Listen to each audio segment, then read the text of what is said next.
자, 오늘 함께 은혜 나누실 말씀입니다. 역대상 5장 18절부터 26절까지 있는 말씀입니다. 제가 가진 성경책으로는 617페이지에 있습니다. 역대상 5장 18절부터 26절입니다.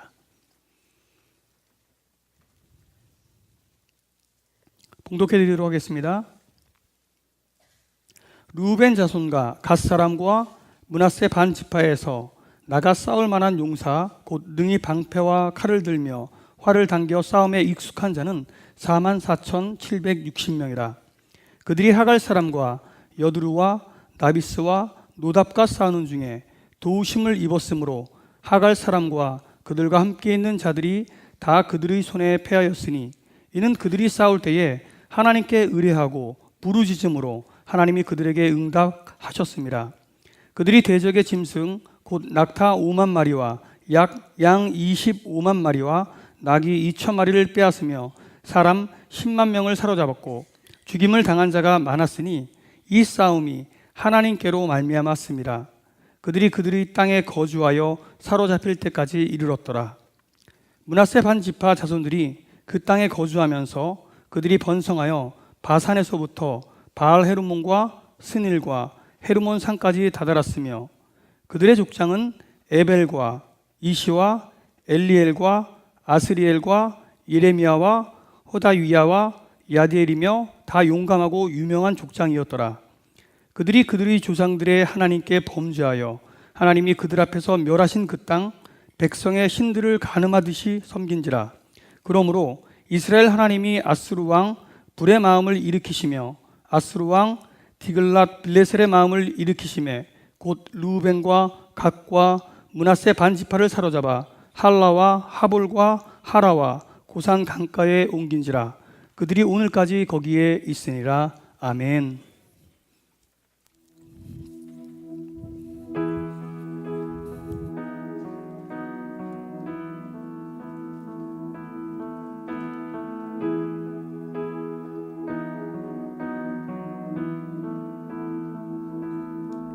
주님 내 길을 잘 아시고 내 걸음 아시네.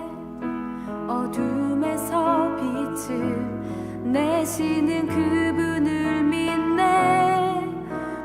무엇으로 주를 섬길지 어디로 가야 할지 헤매이는 나를 아시고 길을 여시네. 내 삶은 주의 것, 내 삶은 주의 것, 온전한 신뢰를 주께 드리네. 보이지 않아도 믿음으로 걷네. 주 영광 바라보며 주만 따르네.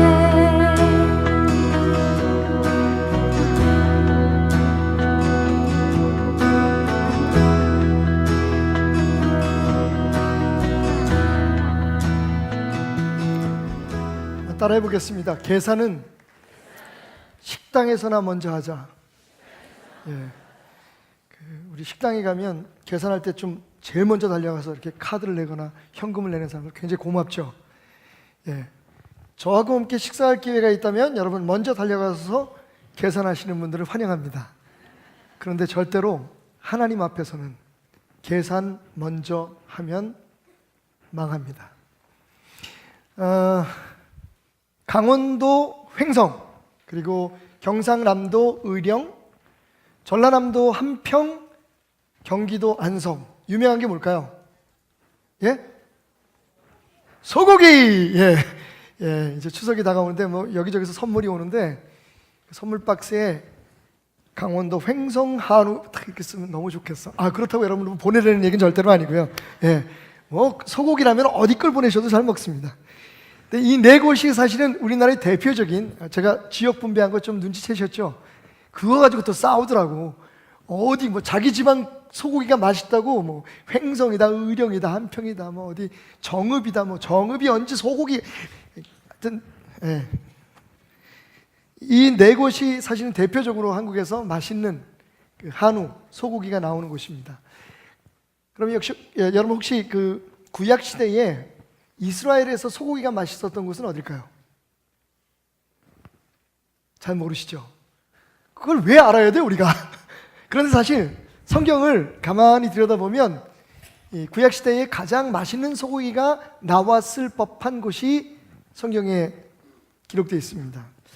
첫 번째는 바산이라는 곳에 암소고기가 맛있었던 것 같아요. 아모스 4장 1절에 보면 이런 말씀이 있습니다. 사마리아 산에 있는 바산의 암소들아, 이 말을 들으라. 너희는 힘없는 자를 학대하며 가난한 자를 압제하며 가장에게 이르기를 술을 가져다가 우리로 마시게 하라 하는도다. 사실은 이 아모스 선지자가 그 당시에 타락하고 사치하는 사마리아의 여성들을 향해서 한 경고의 말씀인데, 아모스 되게 위험해요. 요즘 인권위원회에 걸릴 것 같습니다. 그 여성들을 뭐라고 얘기하냐면 바산의 암소들이라고 얘기하고 있죠. 그러니까 바산 지역에는 아마도 암소가 굉장히 유명했던 것 같아요. 그래서 그것을 빗대어서 지금 당시에 사치하고 방탕하던 여인들에 대해서 지금 아모스 선지자가 경고를 하고 있습니다. 암소는 바산이 좋았다. 그 외에 오늘 말씀에 보면 르벤 자손과 갓 자손과 그리고 므낫세 지파의 반, 그 자손들이 살았던 지역이 있습니다. 거기가 어디냐면 야셀과 길리앗이라고 하는 지역인데 그곳에 소고기가 맛있었습니다. 민수기 32장 1절을 보면 이런 말씀이 있어요. 르벤 자손과 갓 자손은 심이 많은 가축대를 가졌더라. 그들이 야셀 땅과 길르앗 땅을 본즉 그곳은 목축할 만한 장소였다. 성경을 읽다 보면 길르앗 지역, 길르앗이 정확히 어딜까요? 여러분, 요단강의 동쪽입니다. 우리가 흔히 가나안 그러면 하나님의 축복의 땅, 하나님이 약속하신 젖과 꿀이 흐르는 땅이라고 얘기하면 요단강 건너가 만날이 그 땅이에요.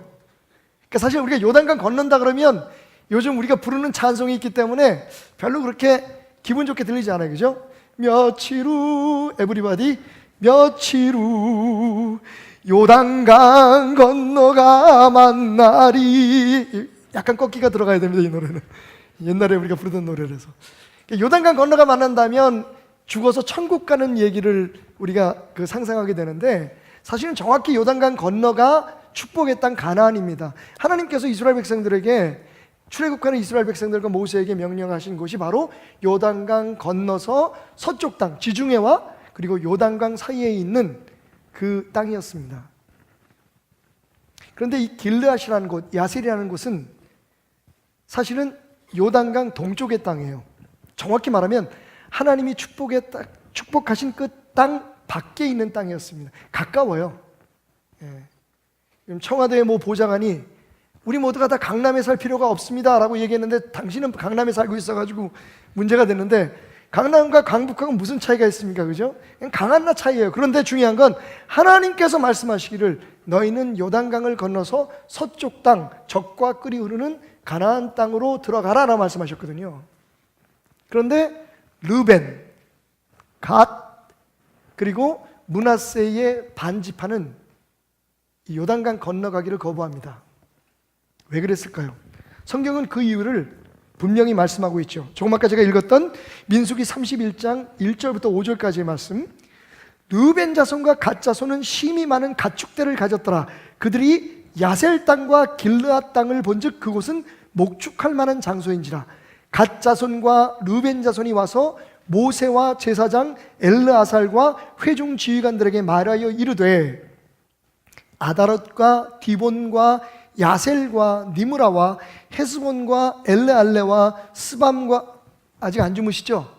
이래서 이 설교가 아니 사람 이름 가지고 졸게하더니 지금 주무시는 분이 몇 분 계신데 깨우지 마세요. 그냥 편안하게 주무시게 하시고요. 이제 사람 이름만 가지고는 안 되니까 이제는 아주 지명을 가지고 또 우리를 피곤하게 만드십니다. 어쨌든 성경 말씀이 이렇게 이어지죠. 이스라엘 회중 앞에서 쳐서 멸하신 땅은 목축할 만한 장소요 당신의 종들에게는 가축이 있나이다. 또 이르되 우리가 만일 당신에게 은혜를 입었으면 이 땅을 당신 종들에게 그들의 소유로 주시고 우리에게 요단강을 건너지 않게 하소서.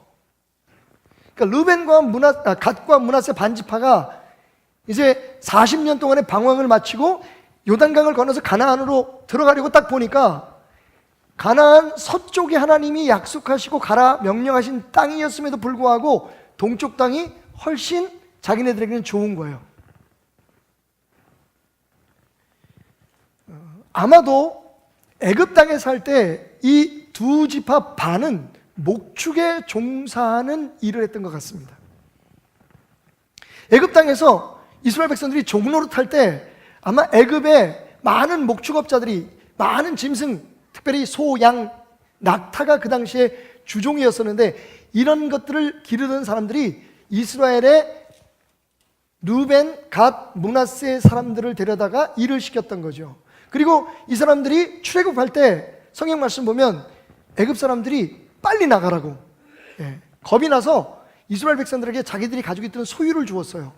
금이 있는 사람은 금을 주고 은이 있는 사람은 은을 주고, 그리고 이 가축이 있었던 사람은 가축을 이스라엘 백성들에게 주어서 가나안 땅으로 가는 길에, 그리고 가나안에 가서 그걸 가지고 먹고 살라고 뭐 진상품처럼 줬습니다.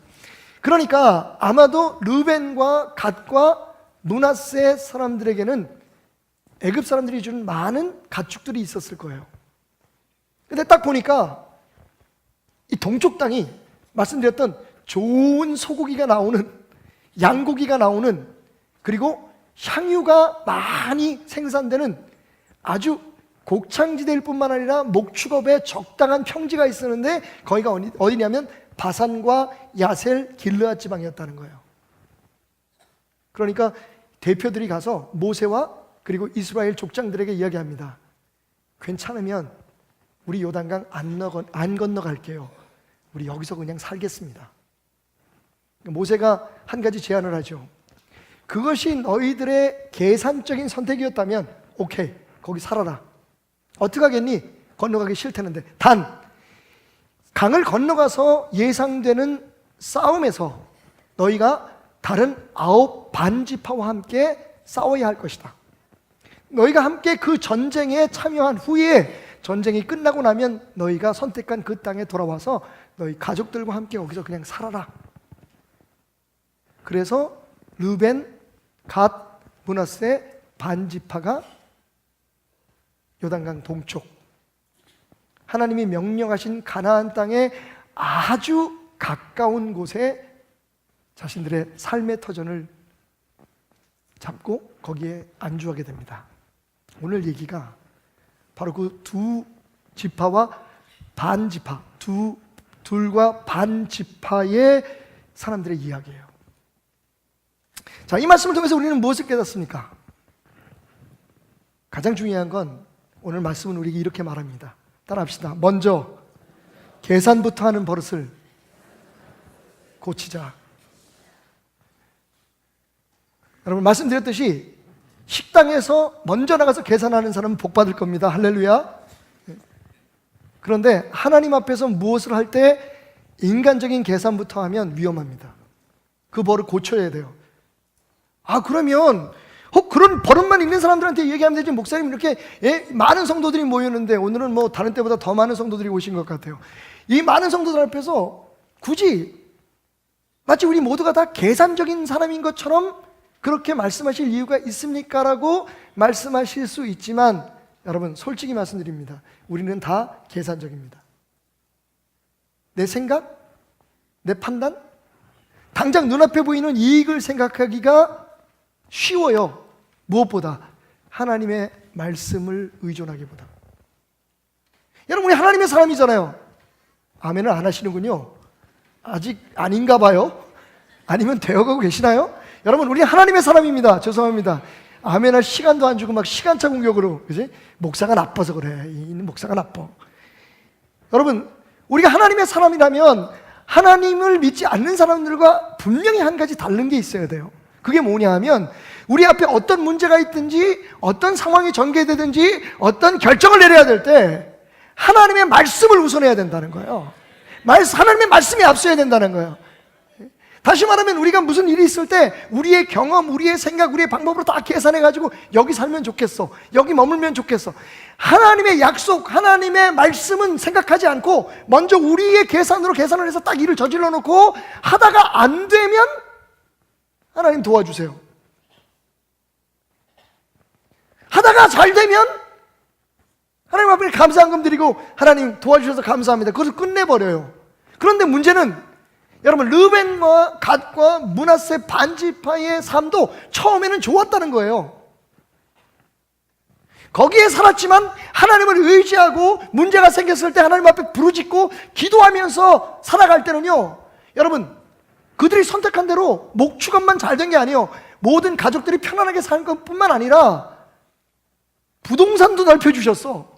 할렐루야. 근데 이제 할렐루야 할 때 조심해야 되는 게, 부동산 세가 지금 이게 문제야, 그죠? 전쟁을 치러서 이기게 하시고 자신들의 양과 소를 기를 수 있는 더 넓은 땅을 하나님께서 허락해 주셨단 말이에요. 거기까지 보면 축복이잖아요. 그런데 여러분, 우리가 잊지 말아야 될 게 있습니다. 성경은 끝까지 봐야죠. 오늘 말씀의 결론이 어떻게 끝납니까? 오늘 말씀의 결론 26절은 이렇게 말하죠. 그러므로 이스라엘 하나님이 아수르 왕 불의 마음을 일으키시며 아수르 왕 디글랏 빌레셀의 마음을 일으키시며 곧 르벤과 갓과 므낫세 반지파를 사로잡아 할라와 하볼과 하라와 고산 강가에 옮긴지라. 그 다음이 충격적이에요. 그들이 오늘날까지 거기에 있으니라. 여러분, 이 두 지파 반은 결국 하나님을 의지하고 하나님을 의뢰할 때 하나님께서 잠시 복을 주시는 것 같았지만, 바로 그 편안한 땅, 그들의 눈이 볼 때, 그들의 계산적으로 볼 때, 그들의 경험으로 볼 때, 그들의 판단으로 볼 때 참 잘 살 것 같은, 자손들을 좋게 살게 해주실 것 같은 그런 땅을 선택했다가 거기에서 믿는 이방신들을 섬기기 시작하고 하나님으로부터 멀어지기 시작하고 결국 아수르라고 하는 나라의 침략을 받고 그들이 포로로 잡혀가서 다시는 돌아오지 않았습니다. 역사 속에서 그렇게 사랑하고 그렇게 축복받기를 원했던 자손들의 이름조차 사라져버렸어요. 르벤과 므낫세와 갓 지파의 이름은 역사 속으로 사라져버렸단 말입니다. 처음부터 그들의 계산 속에 그게 있었을까요?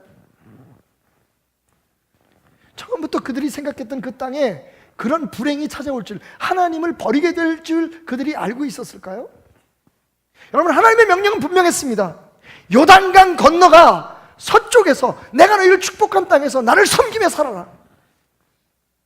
그리고 그 땅에 들어갔을 때 하나님은 거기에 있는 모든 족속들을 다 밀어내셨습니다. 이스라엘 백성들이 그들의 악한 영향력 아래에 있지 않게 하기 위해서. 그런데 르벤과 갓과 므낫세가 선택한 땅에는 하나님을 믿지 않는 다른 악한 문화가 공존하고 있었어요. 우리의 이야기로 한번 끌어들여 볼까요? 좋은 대학 가게 합니다. 좋은 직장 가게 합니다. 우리 자녀들을 위해서, 여러분 정말 자녀들을 위해서 우리가 선택하는 일입니다. 그런데 문제는 그 환경이 어떻습니까? 그 상황이 어떻습니까? 그들이 정말 성공해서 청와대에 들어가고 대통령이 되고 혹 여러분 중요한 건 무엇이 되느냐, 어디에 가느냐, 어떤 학교에를 가느냐가 아닙니다. 여러분 계산적인 게 문제예요. 내 계산을 너무 신뢰하는 게 문제예요. 무슨 일이 있고 또 어떤 상황이 있고 선택을 할 때 여러분 내가 이렇게 하면 될 것 같아, 이게 더 좋을 것 같아. 하나님은 어디 계십니까? 이스라엘 백성에게 하나님의 명령은 분명했습니다. 이 강을 건너 가나안 땅에 내가 축복한 젖과 꿀이 흐르는 그 땅에 들어갈지어다. 가보니까 젖과 꿀이 있었어요, 없었어요? 마치 아브라함 앞에서 소돔과 고모라를 선택한 롯의 선택과 똑같습니다. 눈에 보기에 삶은 더 잘 살 것 같아, 더 편안할 것 같아, 더 쉬울 것 같아, 더 좋을 것 같아. 나는 삼촌 소돔과 고모라에 가서 살 거요. 여러분 그 결말이 어떻게 됐습니까? 분명히 그가 본 판단이 처음엔 맞았을 거예요. 살기 좋았겠죠. 이미 문화가, 그죠? 이미 문명이 다 발전한 곳에 가서 살았으니 아브라함이 오히려 황당했죠. 아브라함이 동서남북으로 바라본 땅에는 아무것도 없었어요. 빈 벌판이었습니다. 그런데 여러분 그 땅이 진정한 축복의 땅일 수 있었던 건 바로 하나님께서 그 땅을 약속의 땅으로 주셨기 때문이었습니다. 눈에 보이는 것 가지고 선택하시면 안 돼요. 우리의 판단만으로 선택하면 안 돼요. 그건 하나님을 믿는 사람의 첫 번째 선택이어서는 안 돼요. 그러니까 계산 먼저 하는 버릇 버리세요. 우리는요, 우리의 판단, 우리의 생각, 지금 우리가 가지고 있는 모든 것들이 제일 옳다고 생각해요. 아니라 그러는 분들이 혹시 있을지 모르지만 맞아요. 우리도 모르게 우리는 우리 계산에 익숙해져 있는 거예요. 이미 거기에 오염되어 있는 거예요. 누구도 안 책임져줘. 내가 판단해야 돼. 나는 그만한 경험이 있어. 나를 따르라. 여러분, 그런데 여기 한 가지 분명히 우리가 더 해야 될 게 있어요. 우리는 하나님의 사람이에요. 그러니까 하나님의 말씀을 알아야 돼요. 하나님이 우리에게 무슨 약속을 하셨는지 지금 이 순간도 하나님이 살아서 말씀하신다는 걸 생각하고 말을 하고 생각하고 판단하고 생각하고 결정해야 돼요. 그냥 내 판단, 내 생각, 내 계산으로 무슨 일을 하면 지금 당장은 그게 좋아 보일지 모르지만 하나님과 무관한 일이기에, 하나님이 도와주지 않으시기에, 때로는 하나님께서 기뻐하지 않으시기에 그 결과는 책임질 수 없다는 겁니다.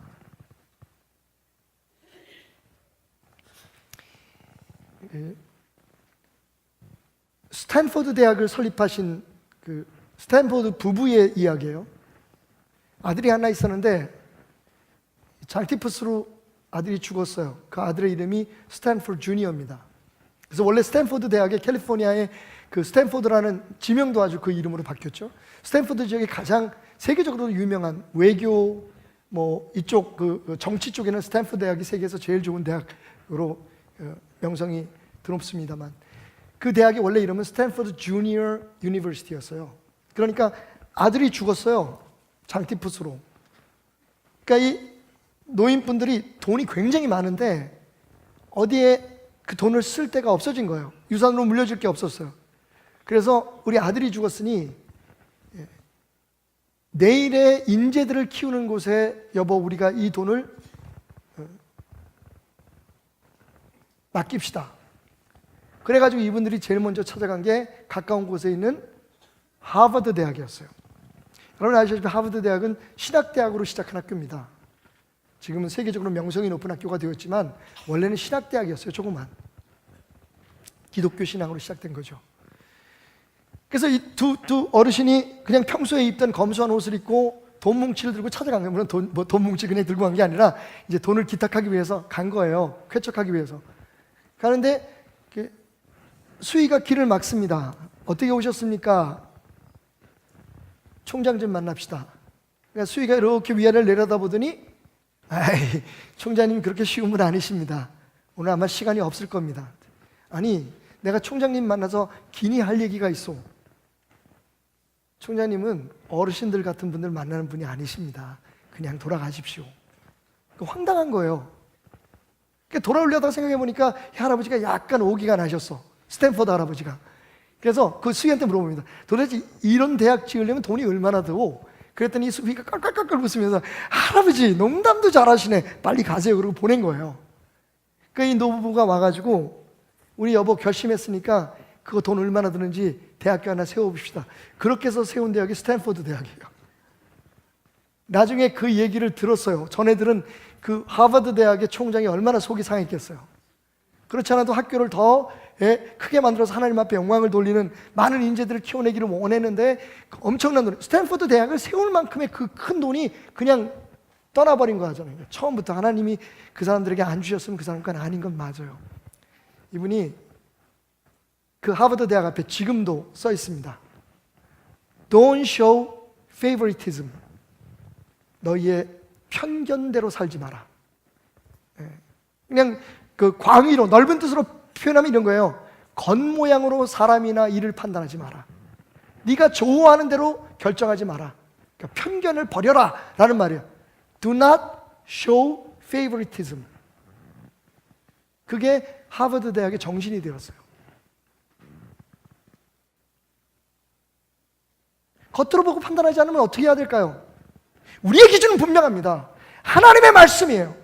하나님의 말씀이 판단의 기준이 되어야 하고 선택의 기준이 되어야 돼요. 그런데 여러분 생각해 보세요. 여러분 매일매일의 삶 속에서 정말 중요하고 아니 덜 중요하고 크고 작은 일들을 만날 때 여러분 하나님 말씀, 하나님 앞에 기도 이거 하고 결정합니까? 거의 안 하시잖아요. 그래놓고 문제가 되면 하나님 앞에 매달려요. 하나님 일도 아닌데 도대체 그 용기는 어디서 나는 걸까요? 따라합시다. 하나님은 계산적인 사람을 축복하시지 않고 순종하는 사람을 축복하신다. 축복은요, 여러분 계산적인 사람의 것이 아닙니다. 똑똑한 사람의 것이 아니에요. 잘난 사람의 것이 아닙니다. 전도사가 말합니다. 여러분 돈이 많다고 인정받는 것도 아니고 빠르다고 선착하는 것도 아니더라. 하나님께서 기뻐하는 자에게 축복을 주시더라. 여러분 루벤과 갓과 므낫세 반지파는요 자신들의 여러 상황이나 그리고 자기 자녀들의 미래를 볼 때 동쪽 가나안 동쪽에 있는 그 축복의 땅하고 가깝잖아요. 강만 건너면 되잖아요. 그 땅에서 사는 것이 좋았다고 판단을 했습니다. 머리로 계산한 거예요. 오늘 민수기에 나오잖아요. 이 땅을 보니까 우리는 양들이 가축대가 많은데 가축들을 많이 키울 수 있는 좋은 곳이 여기다. 여러분 그럼에도 불구하고 하나님의 명령은 분명했잖아요. 강 건너가라. 요단강 건너라. 거기서 내가 너희를 축복하리라. 거기 머물 때에 저 별처럼 그리고 저 그 바다의 모래처럼 내가 너희 자손들을 번성하게 하고 그들을 통해 이 세상을 축복하리라. 하나님의 명령은 분명했잖아요. 그런데 내 생각이 하나님의 판단이나 내 계산이 하나님의 언약보다 앞섰던 거예요. 여러분 순종입니다. 이 두 글자가 사실은 요즘 우리들에게 그렇게 긍정적인 단어처럼 들리지 않아요. 그죠? 뭔가 어떤 권위 앞에 우리가 좀 스스로 프로테스트 좀 우리가 좀 막 그런 걸 거절할 줄도 알고 무슨 어떤 권위 앞에 뭔가 좀 내 목소리도 좀 키우고 이래야만 뭔가 좀 그 사람이 괜찮아 보이고 똑똑해 보이는 것처럼 그렇게 느껴지는 세상입니다. 세상 앞엔 그렇게 하세요. 그런데 하나님 앞엔 두 말 말고 순종입니다. 순종하려면 하나님 말씀을 알아야 합니다. 하나님 음성을 들어야 합니다. 그러니까 기도와 말씀의 묵상이 중요하다는 거예요. 그래야 성령님의 인도함을 받는 게 중요하다는 겁니다. 하나님은요, 계산적인 사람, 똑똑한 사람, 그런 교회, 그런 주의 종을 축복하시지 않습니다. 하나님은요, 무식해 보여도, 연약해 보여도, 정말 답답해 보여도 하나님의 말씀대로 순종하고 선택하는 사람을 축복하십니다. 그리고 중요한 건 하나님이 축복의 근원이라는 겁니다. 이 세 가지를 기억하세요. 첫째, 하나님의 축복은 원석 상태로 주어진다. 하나님의 축복은 대부분 경우 완성품이 아닙니다. 르벤이, 그죠? 야곱의 첫 아들로 태어났어요. 장자입니다. 오늘 말씀이 얘기하잖아요. 이스라엘의 장자 르벤의 아들들은 이러하니라. 르벤에 대해서 쭉 이야기하려다가 가로를 열고 이렇게 저자는 얘기합니다. 르벤은 장자라도 그의 아버지의 침상을 더럽혔으므로 장자의 명분이 이스라엘 아들 요셉의 자손에게로 돌아갔다. 족보의 장자의 명분대로 기록되지 못하였다. 유다는 형제보다 뛰어나고 주권자가 유다에게서 났으나 장자의 명분은 요셉에게 갔다. 여러분, 왜 굳이 이 얘기를 해야 됐을까요? 장자의 명분과 그 축복은 원래 르벤 거예요. 하나님께서 르벤을 첫 아들로 보내셔서 장자로 선택하셨을 때 아마 르벤에게는 그 장자의 명분이 주어졌던 것 같아요. 그런데 이 르벤이 어떻게 했습니까? 아버지의 첩과 잠을 잡니다. 폐륜이죠. 그런데 그 이유가 뭔지 아십니까? 사실은 우리가 볼 때는 사랑을 어떻게 하겠어? 사랑에 무슨 국경이 있나? 그런데 여러분, 그게 정말 말 그대로 사랑이었다면 우리가 또 재고해 볼 필요가 있어요. 그런데 대부분 아버지의 첩과 잠을 잔다는 얘기는 아버지의 권위에 도전하는 겁니다. 옛날 왕들이 그랬잖아요. 전쟁을 치르잖아요. 어떤 나라를 점령하면 그 점령한 국가의 왕들이 데리고 살던 여자들을 다 자기의 첩으로 삼습니다. 정말 모욕적인 일이죠. 이제 더 이상 당신은 이곳에서 아무런 권리가 없다는 거예요. 당신이 데리고 살던 여자도 이미 다 내 여자가 되었다는 겁니다. 사실 르벤이 아버지의 첩과 아버지의 침상에서 잠을 잤다는 얘기는 단순히 이게 그냥 이 아이가 너무 되바라졌나? 너무 욕정에 사로잡혔나? 라고 판단하기가 어려운 겁니다. 사실은 아버지에 대해서 도전한 거예요. 아버지의 여자를 자기가, 다른 말로 얘기하면 어머니잖아요. 데리고 잔 거예요. 아버지 보소서, 당신 내겐 아무것도 아니오. 여러분, 하나님께서 그 명분을 뺏어서 누구에게 주셨습니까? 요셉에게 주셨습니다. 요셉은 어떤 사람인데요? 등신이에요. 인간적으로 보면 저항할 줄도 모르고 말 한마디 제대로 반항할 줄도 모르고, 그런데 한 가지 그가 잘한 게 있었어요. 하나님 앞에 순종하는 일이었습니다. 억울하게 강간죄를 뒤집어 쓰고, 정말 사실은 그 여인을 지켜주고 주인과의 그 신뢰를 지키기 위해서, 여기는 주인의 부인이 같이 자자고 달려드는데 요셉이 그걸 그 젊은 나이에, 그 욕망이 가득했던 그 나이에 그것을 자르고 도망갔어요. 하나님과 내 주인 앞에서 내가 죄를 범할 수 없다는 이유였습니다. 그런데 그 일로 인해서 요셉이 옥에 갇혀요. 얼마나 억울합니까, 여러분? 하고 싶은 말이 얼마나 많았겠어요. 요셉이 입 딱 다물고 그것을 견뎌냅니다. 그리고 하나님은 그 2년 동안의 옥살이를 통해서 거기에서 애굽의 경제를 배우게 하시고 애굽의 정치를 배우게 하시고, 그 옥에서 나오자마자 그를 총리 대신으로 올려주시고, 할렐루야. 아마 요즘 같으면 바보라 그럴 거예요. 왜 할 말 못해? 당신이 뭘 잘못해서? 잘못해도 잘못 안 했다고 저렇게 떠들어대는데, 들키기 전까지는. 요셉은 진짜 잘못한 게 없어요. 그뿐이 아닙니다. 형들이 나중에 그를 팔아버렸잖아요. 근데 그 형들이 자기 앞에 무릎을 꿇습니다. 여러분, 복수해야죠. 아니, 어떻게 복수, 그래도 형제인데 다른 건 몰라도, 당신들이 나한테 그러면 안 되지 라고 큰 소리라도 한번 쳐봐야죠. 이게 어떻게 온 기회인데. 그런데 요셉이 어떻게 합니까? 그 형들을 용서합니다. 세상에 이런 바보 같은 사람이 어디 있어요? 근데 하나님은 그를 그렇게 보지 않으셨습니다.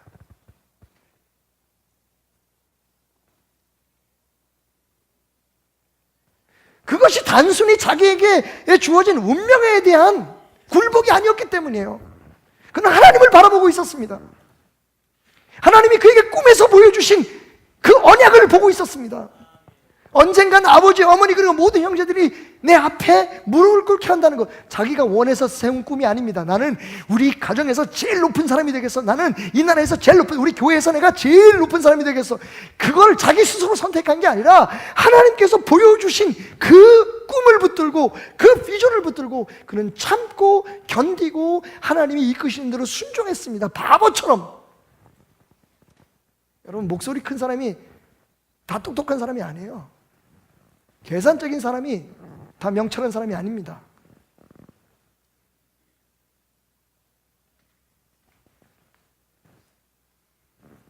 Don't show favoritism. 편견으로 갖고 세상을 보지 말아라. 편견이 뭡니까? 내가 생각하는 건 내가 판단하는 거잖아요. 그걸 가지고 세상의 모든 일을 판단하면 하나님은 여러분 편에 서지 않습니다. 그리고 난 후에 우리가 하나님 앞에 그걸 도와달라고, 하나님 앞에 해결해달라고 요청할 수 있는 어떠한 권리도 없습니다. 하나님과 함께 시작한 일이라면, 적어도 우리가 부족하지만 연약하지만 하나님 앞에 기도하고 하나님 말씀대로 시작한 일이라면 혹시 잘못되어도 망가져도 하나님께서 책임져 주실 겁니다. 여러분, 우리가 받은 축복은 원석입니다. 하나님 앞에 순종함으로 그것을 보석으로 만들어내야 됩니다. 그 중에 가장 중요한 게 요즘 우리가 뼈저리게 느끼는 게 뭐냐 하면 교회라는 이름, 목회자라는 이름, 장로, 권사라는 직분이 그렇습니다. 많은 사람들은 그 이름 자체가 목표가 되는 사람들이 많아요. 내가 교회를 이만큼 다녔으니까, 내 교회에 이렇게 이만큼 다녔으니까 나도 교회를 위해서 무슨 일을 하려니까 나 이런 직분이 있어야겠다. 여러분, 그 직분이 하나님의 축복을 이루기 위해서, 축복의 통로가 되기 위해서 내게 주어지는 것이라면 얼마나 복되겠습니까? 그러면 그 이름값을 해야죠. 순종을 해야죠.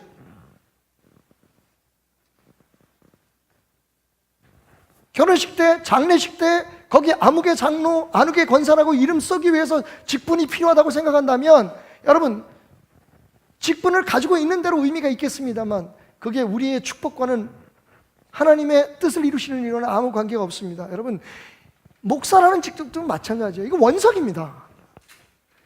목사라는 임명을 받고, 목사라고 안수를 받고 목사가 되었다고 해서 다 목사인가요? 하나님께서 우리에게 주신 사명에 대하여 하나님의 말씀대로 순종하면서 가려고, 여러분, 적어도 그렇게 100% 할 수 있는 사람 없지만 그렇게 하려고 몸부림치고, 교회에 어떤 문제가 생길 때, 가정에 어떤 문제가 생길 때, 성도들에게 어떤 문제가 생길 때 하나님의 말씀으로, 하나님의 원리로, 성경적 가치관에서 그것을 해결하려고 들어야만 그게 주의 종이고 주의 일꾼들인 거죠. 축복은 원석입니다. 그러니까 받았어도 가꾸지 않으면 그냥 돌멩이인 거예요. 이걸 축복에 대해서 만들게 하는 방법은 순종입니다. 하나님의 말씀대로 하나님과 함께 풀어가야 되는 거예요. 두 번째로 우리가 여기서 오늘 말씀에서 기억해야 될 것은, 우리는 하나님 도움 없이는 한시도 살 수 없는, 아무것도 안 되는 사람이라는 걸 기억하라는 겁니다. 한번 따라 할까요? 하나님 없이 나는 아무것도 아닙니다.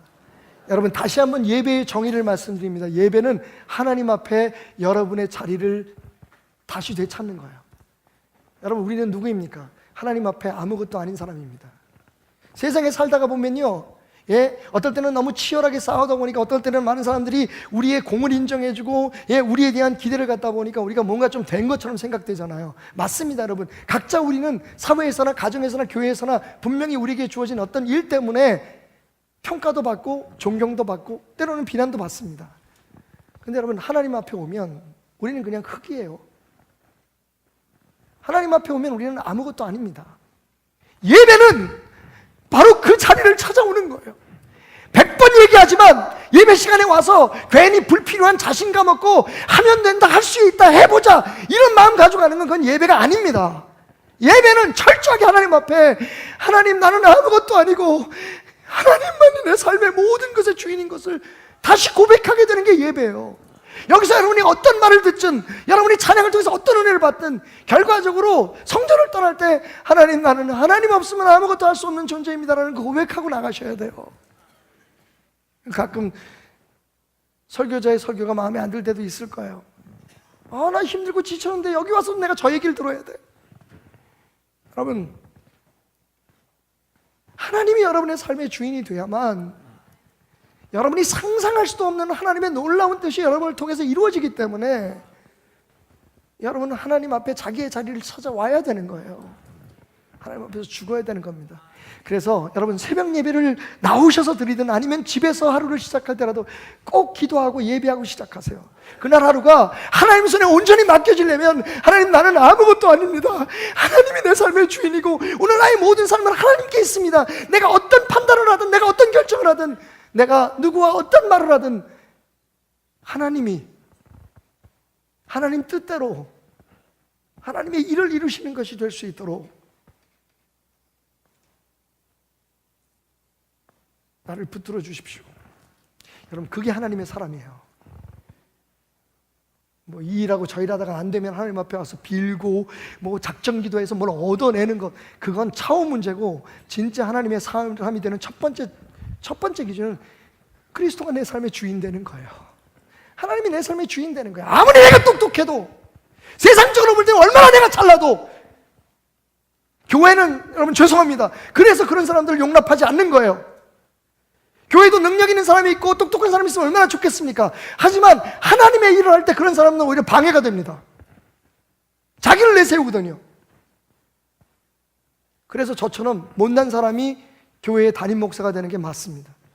지금 있는 목사님 중에서 제가 제일 못났어요. 학벌도 그렇고 뭐도 그렇고 그렇습니다. 인물도 보면 그건 좀 다른 얘기다. 그건. 갑자기 순간 김일겸 목사를 보는 순간 그건 여러분, 하나님은 순종하는 사람을 사용하세요. 이 시대에 순종하는 교회를 사용하시지 사람 많고 돈 많은 교회 사용하지 않습니다. 오히려 그 자리가 하나님의 영광을 가리는 자리라는 걸, 여러분, 이게 남 얘기 아닙니다. 우리 얘기입니다. 그래서 통곡하고 기도해야 되는 거예요. 욕할 게 아닙니다. 그 교회는 그렇고 우리 교회는 안 그래. 누가 그런 말 합니까? 여러분, 교회가 문제가 아니에요. 마음이 문제입니다. 믿음이 문제입니다. 그 교회가, 그 주의 종이, 그 교회의 직분자들이, 성도들이 어떤 마음을 가지고 하나님 앞에 나오느냐가 문제인 거예요. 마지막 세 번째는, 우리는 한 치 앞도 내다볼 수 없는 사람이기 때문에 하나님께 물어야 합니다. 보세요, 여러분, 말씀드렸듯이 르벤과 갓과 므낫세 사람들이 자기 자손들이 우상을 섬길 걸 어떻게 알았어요? 다들 그렇게 얘기해요. 목사님, 걱정하지 마십시오. 제가요, 이 일하면서 하나님 앞에 예배는 절대로 포기하지 않겠습니다. 제가요, 새벽 예배하고, 시간 좀 흘러가면 상황 때문에, 환경 때문에 또 다른 타협안이 나오기 시작하죠. 그래, 내가 일주일에 한 번만 나가지. 여러분, 교회 몇 번 나오는 게 문제가 아니라 그 정도 되면 이미 내 마음은 하나님으로부터 떨어진 겁니다. 나는 계산적으로 내가 판단하고 내가 생각하는 대로 하는 거예요. 지금 교회는 2019년도에 정말 교회에 또 한 번의 하나님의 은혜 가운데 비약적인 그런 성장, 숫자적인 성장이 아니라 정말 하나님께서 맡기신 일을 잘하기 위해서 지금 대대적인 그 직분자 세우는 작업을 하고 있어요. 근데 이번에 직분자들 세울 때 조금 몇 가지 없었던 거를 만들었어요, 저희가. 이름하여 주차장 집사, 카페 집사, 로비 집사. 서리 집사 아래 로비 집사가 있어요. 교회는 오는데 로비에서 예배 드리는 사람들. 너무 오래됐어. 그러니까 집사를 줘야 되는데 솔직히 집사 주고 싶지 않아. 그래도 로비까지는 왔으니까 무슨 집사? 로비 집사. 또 어떤 분들은 카페까지는 와. 지금도 있어. 내는 다음 주부터 안 올지도 몰라, 이 사람 기분 나빠서. 그런데 할 얘기는 해야 돼. 지금 교회를 6년 7년 오는데 카페까지만 와. 그래서 이분들은 무슨 집사? 카페 집사. 근데 그보다는 못하지만 그래도 감사한 분들이 있는데 로비까지 주차장까지 가족들 데리고 오고 주차장 안에서 주무시는 분들 계셔. 그분들은 무슨 집사? 주차장 집사. 뭐 다 줘야 되니까. 근데 저는 반대로 생각해요. 왜 이런 농담하냐? 두 가지 이유가 있죠. 저는 그분들이 그냥 여기 와서 같이 예배 드렸으면 좋겠어. 그렇게 얘기할 거예요. 여기까지 왔는데. 저도 그 생각해요. 그래서 그런 얘기해요. 우리 예배 시간에 카페 닫읍시다. 내가 닫지 말라. 닫으면 카페 집사들 직분이 없어져. 그냥 열어놔. 거기까지 오는 것만 해도 감사해야지. 그런데 한편으로는 무슨 생각하는 줄 알아요? 사람 일 우리가 몰라. 하나님이 그들을 어떻게 여기도 그런 분들 몇 분 계실걸요? 손 들어보라고 하면 안 되지. 그렇게 오다가 교회 오신 분, 교회는 정말 죽어도 안 나가겠다고 왔다가 오신 분들 계세요. 어쩌다 보니까 이 베델교회 온 거예요. 한 치 앞도 몰라요, 우리. 여러분들이 이 베델교회 올 줄 어떻게 알았어요? 이런 이상한 목사 만날 줄 몰랐어요. 꿈에도 몰랐을 거야. 그러니까 여러분, 저도 그래요. 그래서 저도 베델교회 앞날을 조심스럽게 고민하는 때가 왔어요. 근데 여러분, 그때마다 하나님 하시는 말씀이 있어요. 네가 여기까지 올 줄 알지 네가 알았니? 처음에 올 때 넌 네 입으로 얘기했어. 베델교회 절대로 네가 못 간다고. 네 능력이 안 된다고. 25년이에요. 그동안에 뭘로 했을까요? 잘하고 못하고를 떠나서 하나님이 도우시지 않았다면 여러분, 이 못난 놈이 얼마나 성도들 속을 뒤집어 놓는데요. 제가 눈치코치 없이 말 한번 들어주면 되는데 그냥 괜찮다고 어깨 두들겨주고 넘어가면 되는데 그거 가지고 바득바득 속을 새겨요. 그래서 성도들로 하여금 교회를 떠날까 말까 몇 번씩 다짐하게 만들어요, 이 못난 목사가. 근데 25년 동안 하나님께서 이 교회를 여기까지 이끌어 오셨어요. 하나님이 아니면 누가 하겠어요? 그래서 걱정할 때마다 하나님한테 그런 고백을 해요. 맞습니다, 하나님. 오늘 또 내가 또 교만했습니다. 내가 오늘 또 착각했습니다. 내가 한 줄 알았습니다. 우리 교회 청지기 장로들이 한 줄 알았습니다. 하나님이 하신다는 걸 제가 또 한 번 잊었습니다. 걱정하지 마세요, 여러분. 여러분의 삶도 똑같아요. 한 치 앞도 내다볼 수 없다는 건 하나님만 의지하면 그만큼 우리의 앞은 확실하다는 뜻이 돼요. 아멘. 오늘 설교 다 잊어버리셔도 이 말만은 기억하세요. 계산은 식당에서나 먼저 해라. 하나님 앞에선 계산이 아니라 뭐요? 하나님 말씀 먼저, 기도 먼저, 그리고 순종을 해라. 그게 축복의 길이 됩니다. 여러분 앞에 그런 축복이 있기를 소원하면서 모두 우리 자리에서 일어납시다. 시편 33편을 함께 조용히 묵상하겠습니다. 혹시 여러분들이 나라를 위해서 걱정하거나 가정을 위해서 걱정하거나 교회를 위해서 걱정하는 모든 일들에 대한 답이 여기 있습니다. 우리의 삶에 우리 자녀들을 위한 축복의 길이 이 고백 속에 있습니다. 시편 33편 1절부터 우리가 함께 낭송하겠습니다. 시작. 너희 의인들아 여호와를 즐거워하라. 찬송은 정직한 자들이 마땅히 할 바로다. 수금으로 여호와께 감사하고 열줄 비파로 찬송할지어다. 새 노래로 그를 노래하며 즐거운 소리로 아름답게 연주할지어다. 여호와의 말씀은 정직하며 그가 행하시는 일은 다 진실하시도다. 그는 공의와 정의를 사랑하시며 세상에는 여호와의 인자하심이 충만하도다. 여호와의 말씀으로 하늘이 지음이 되었으며 그 만상을 그의 입기운으로 이루었도다. 그가 바닷물을 모아 부더기같이 쌓으시며 깊은 물을 곳간에 두시도다. 온 땅은 여호와를 두려워하며 세상의 모든 거민들을 그를 경외할지어다. 그가 말씀하심에 이루어졌으며 명령하심에 견고히 섰도다. 여호와께서 나라들의 계획을 폐하시며 민족들의 사상을 무효하게 하시도다. 여호와의 계획은 영원히 서고 그의 생각은 대대에 이르리로다. 여호와를 자기 하나님으로 삼은 나라 곧 하나님의 기업으로 선택된 백성은 복이 있도다. 여호와께서 하늘에서 굽어보사 모든 인생을 살피시며 곧 그가 거하시는 곳에서 세상의 모든 거민들을 굽어 살피시는도다. 그는 그들의 모두의 마음을 지으시며 그들이 하는 일을 굽어 살피시는 이로다. 많은 군대로 구원 얻은 왕이 없으며 용사가 힘이 세어도 스스로 구원하지 못하는도다. 구원하는 데에 군만은 헛되며 군대가 많다 하여도 능히 구하지 못하는도다. 여호와는 그를 경외하는 자 곧 그의 인자하심을 바라는 자를 살피사 그들의 영혼을 사망에서 건지시며 그들이 굶주릴 때에 그들을 살리시는도다. 우리 영혼이 여호와를 바라며 그는 우리의 도움과 방패시로다. 우리의 마음이 그를 즐거워하며 우리가 그의 성호를 의지하였기 때문이로다. 여호와여, 우리가 주께 바라는 대로 주의 인자하심을 우리에게 베푸소서. 아멘. 성도 여러분, 자리에 앉으십시오. 하나님 앞에 영광 돌리기 위해서 말씀드립니다. 우리 송은지 자매가 있어요. 이 사랑하는 딸은 자기가 할 수 있는 한 금요 예배든 수요 예배든 엄마와 함께 나와서 기도합니다. 그 외의 시간은 물론 공부를 남보다 열심히 하겠죠.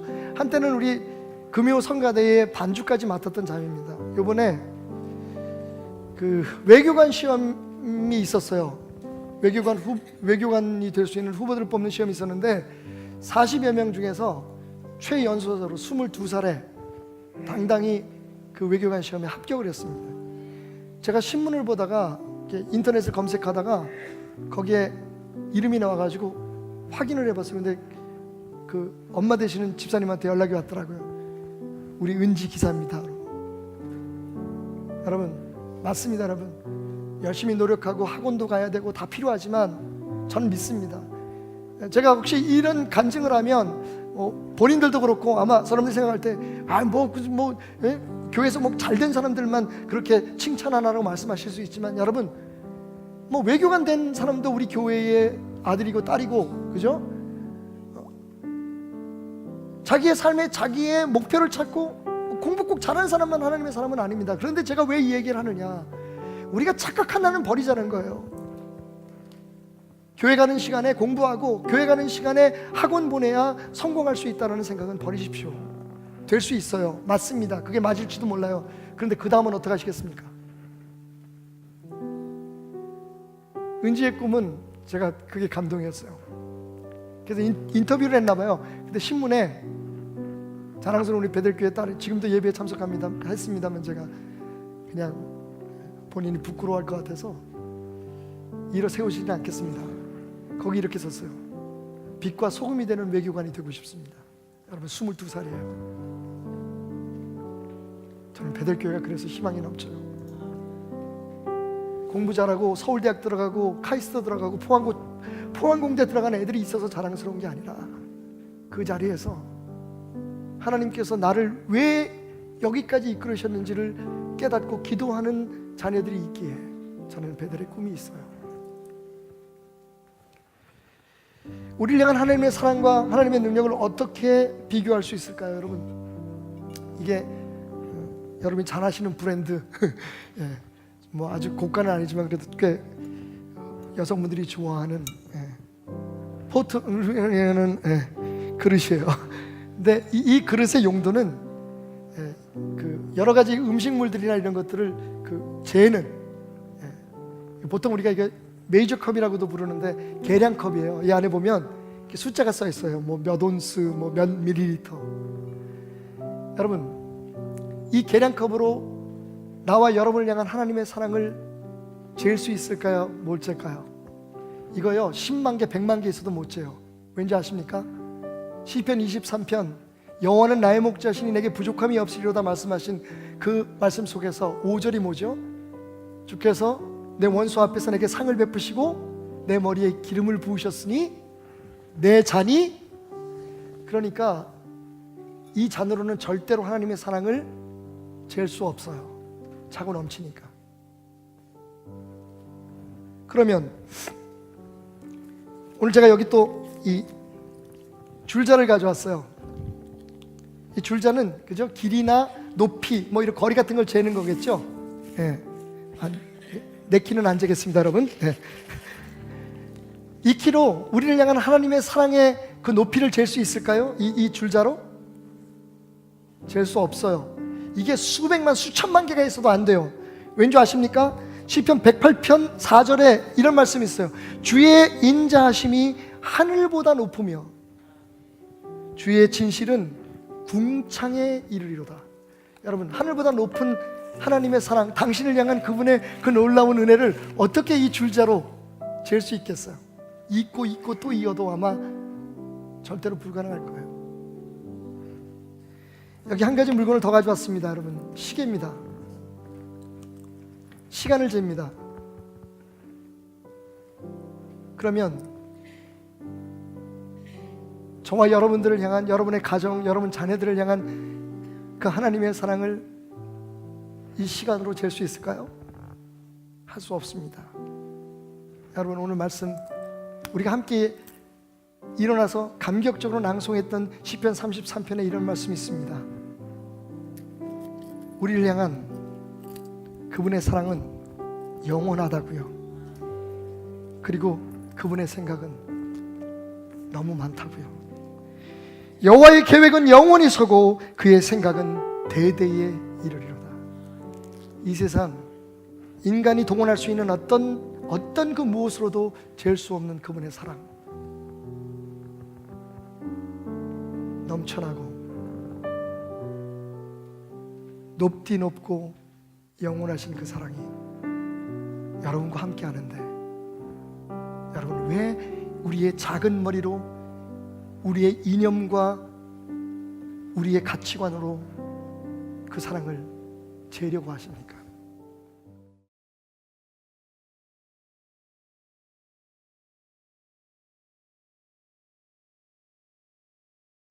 우리 하나님께 귀한 찬양으로 이 시간 우리 입술을 열어 찬양하고 주님의 이름을 높여드리기 원합니다. 우리 간직 믿음의 고백으로 주님께 나아가겠습니다. 하나님, 한 번 더 나를,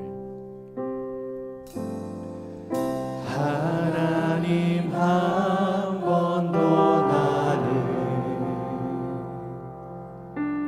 실망시킨 적 없으시고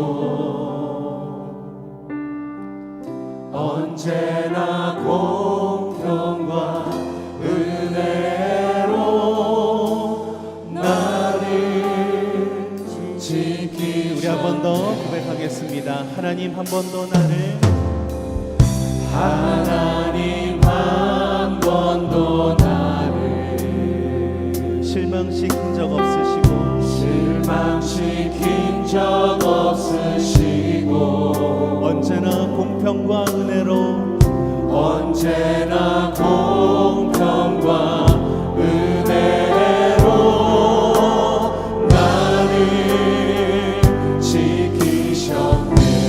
신실하신 하나님, 오 신실하신 주, 오 신실하신 주, 내 것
신실하신 하나님, 신실하신 하나님, 주님을 찬양합니다.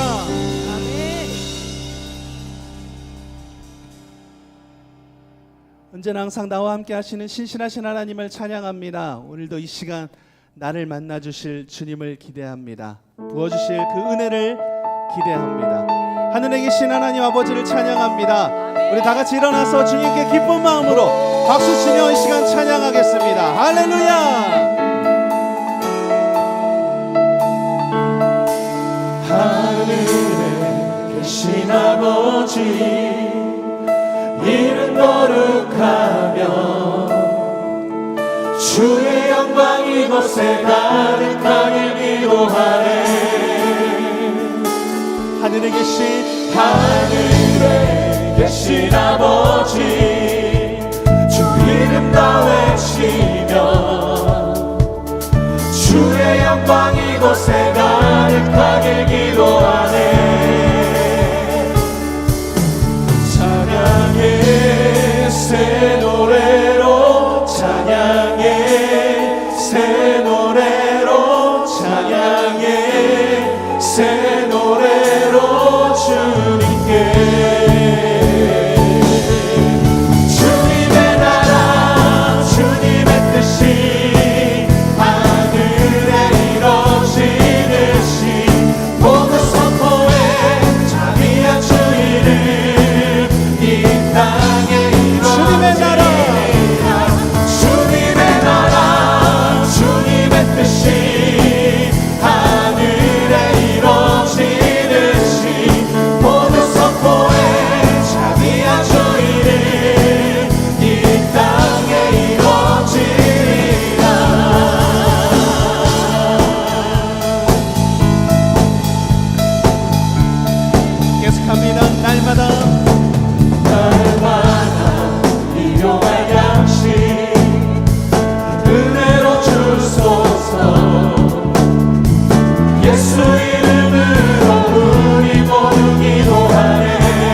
새 노래로 찬양해 새 노래로 찬양해 새 노래로 주님께 주님의 나라 주님의 나라 주님의 뜻이 하늘에 이루어지듯이 모두 선포해 자기야 주의를 이 땅에 이루어지듯이 한번 더 주님의 나라 주님의 나라 주님의 뜻이 하늘에 이루어지듯이 모두 선포해 자기야 주의를 우리 마지막 한 번 더 선포합니다.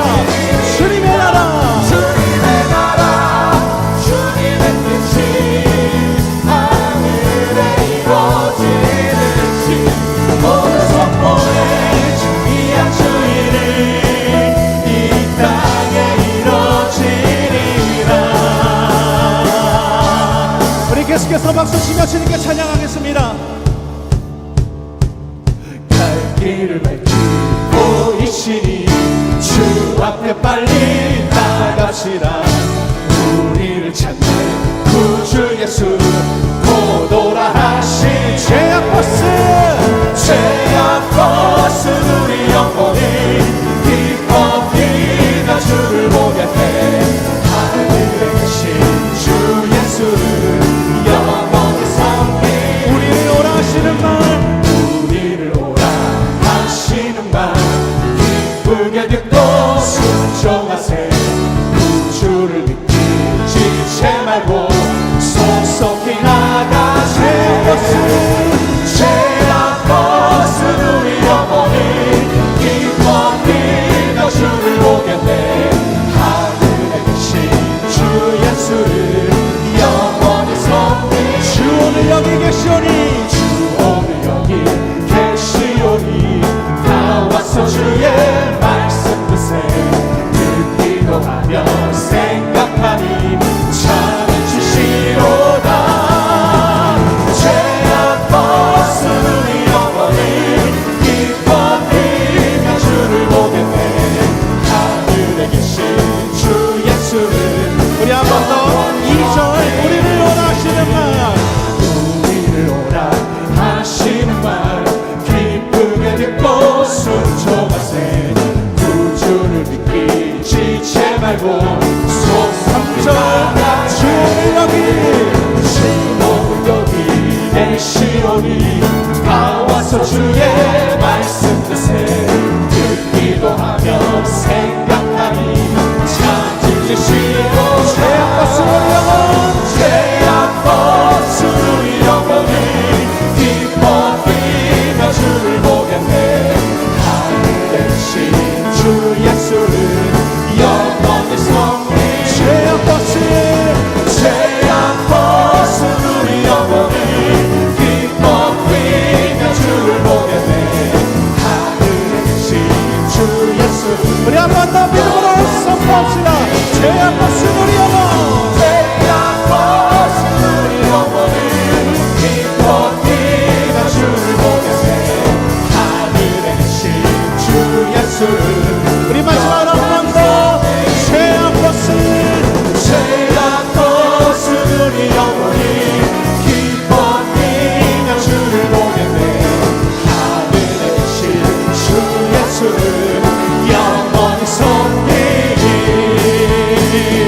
할렐루야 주님을 찬양합니다. 주님께 영광을 드립니다. 주님 영광 받으시옵소서.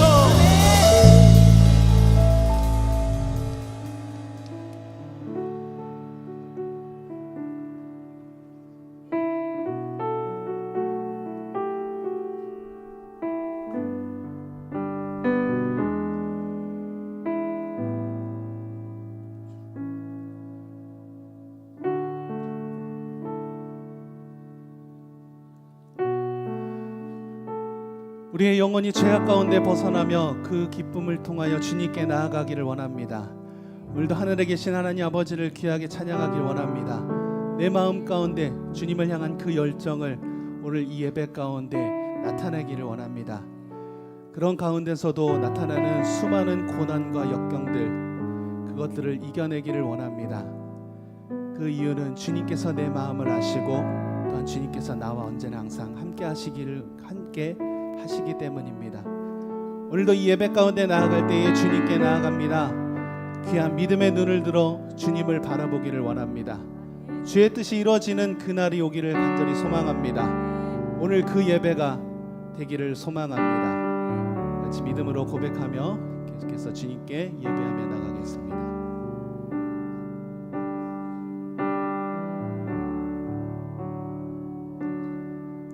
고단한 인생길, 고단한 인생길, 힘겨운 오늘도 예수 내 마음 아시네. 지나간 아픔도 마주할 세상도 예수 내 마음 아시네. 고단한 인생길, 고단한 인생길, 힘겨운 오늘도 예수 내 마음 아시네. 지나간 아픔도 마주할 세상도 예수 내 마음 아시네. 믿음의 눈 들어, 믿음의 눈 들어 주를 보리.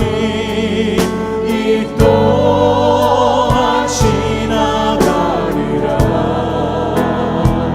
주어진 내 삶의 시간 속에 주의 뜻 함께 하소서. 하루를 살아도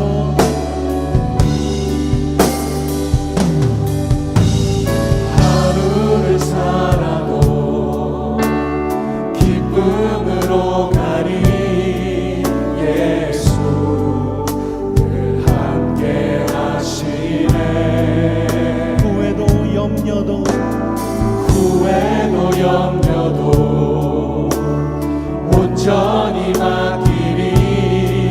예수 늘 함께 하시네. 믿음의 눈 들어, 믿음의 눈 들어 주를 보리. 이 또한 지나가리라. 주어진 내 삶의 시간 속에 주의 우리 한 번 더 찬양합니다. 하루를 살아도 기쁨으로 가리. 하루를 살아도 기쁨으로 예수님께서 오늘도 늘 함께 하십니다. 예수 늘 함께 하시네. 후회도 염려도 온전히 주님께, 후회도 염려도 온전히 예수님께서 늘 함께 하시기 때문에 믿음의 눈 들어 주님을 바라봅니다. 눈 들어 주를 보리. 이 또한 지나가리라. 주어진 내 삶의 시간 속에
뜻을 알게 하소서. 주의 뜻 알게 하소서.